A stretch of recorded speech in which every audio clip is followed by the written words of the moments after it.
Hi friends, জানি এই ভিডিওটা দেখে সবার জিভে জল আসবে। আজকে করব আমি লেবু মাখা। দেখো, প্রথমে 2টা লেবু নিয়ে নিলাম। লেবু দুটো ভালোভাবে ধুয়ে নিতে হবে। তারপরে ধোয়া হয়ে গেলে এভাবে খোসাটা একটু করে ছাড়াতে হবে। এই যে নীলটা একটুখানি মানে ছাড়াতে হবে। কেউ ছাড়াতে পারে আর কেউ নাও ছাড়া, বাট একটুখানি তিতে লাগবে বলে আমরা ফেলে দিলাম ওটা। এই যে বটি দিয়ে পারছিলাম না বলে আমার ভাইয়ের ছেলে বলছিল আমার কাছে এটা আছে বলে, তো আমি দেখলাম যে এটা দিয়ে ভালোই হচ্ছে, বললো যে ভালোই হচ্ছে। দেখো, খোসাটা সুন্দরভাবে কাটা যাচ্ছে, বেশিও যাচ্ছে না কমও যাচ্ছে না, পারফেক্ট। তো ও একটা কেটে নিল, ও একটা করে নিল, আমি একটা। এই যে 2টা বড় বড়, কিন্তু 2টা লেবুই বড় বড়, আমরা অনেক মানুষ খেয়েছিলাম।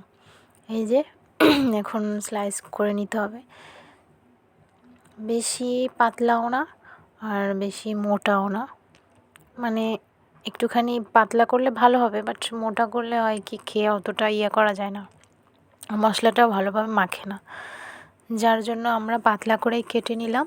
এই যে দেখো কি সুন্দর দেখাচ্ছে, আমার একটা লেবু কাটা হয়ে গেছে, দেন আর একটা কাটছি।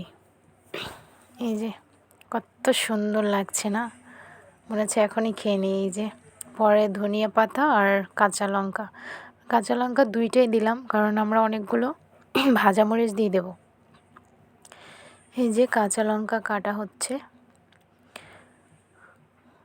এরকম গোল গোল করে কেটে নিতে হবে কাঁচা লঙ্কা। দেন তারপরে দিতে হবে ধনিয়া পাতা, যে ধনিয়া পাতা কুচি দিয়ে দিলাম। এখন দিয়ে দিতে হবে অনেকগুলো ভাজা মরিচ। এই যে আমরা দিয়ে দিলাম, যে যেরকম ঝাল খাও তোমরা তারা সেভাবেই দিয়ে দিবে। আমরা এখানে দিয়েছিলাম 10টা ভাজা মরিচ, আর ভীষণ ঝাল হয়েছিল, খেয়েছি অনেক, নাক চোখ দিয়ে জল বেরিয়ে গেছিলো। এই যে একটুখানি চিনি আর পরিমাণ মতো লবণ দিয়ে দিলাম। এখানে এখন আমি মরিচগুলো চটকে নেব। এই যে ভালোভাবে, আমার হাত জ্বলছিল, এই যে খানিকটা তেল দিয়ে দিলাম, আর একটু দিয়ে দিলাম, ভালোভাবে চটকে নিতে হবে। এই যে ভালোভাবে চটকে নিতে হবে। এখন সবটা মিলিয়ে ভালোভাবে মাখানো হবে, মানে একদম কচলে দেবে না, জাস্ট একটু হালকা হাতে মেখে নিতে হবে। এই যে দেখো কি সুন্দর হয়েছে না দেখতে, খেতেও কিন্তু ভীষণ টেস্টি হয়েছিল। আমার তো জিভে এখনই জল এসে গেছে, আবার খেতে ইচ্ছে করছে। এটা কিন্তু 2 দিন আগের ভিডিও, আমি এখন আর কি ভয়েস দিয়ে আপলোড করছি। যাই হোক, দেখো প্রত্যেকটা স্লাইস দেখে মনে হচ্ছে এখনই খেয়ে নেই। এই যে ছোটরাও খেয়েছিল, দেখো কতটা টেস্টি হয়েছিল বলো, যে ওরা এরকম করে খাচ্ছিল, ছোট তাও।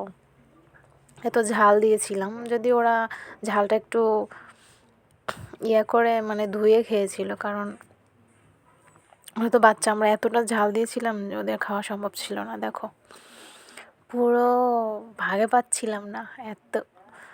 এই যে আমার আর একটা বোন, দেখো ওর খাওয়া দেখলেই তো বুঝতে পারবে যে কতটা টেস্টি হয়েছিল।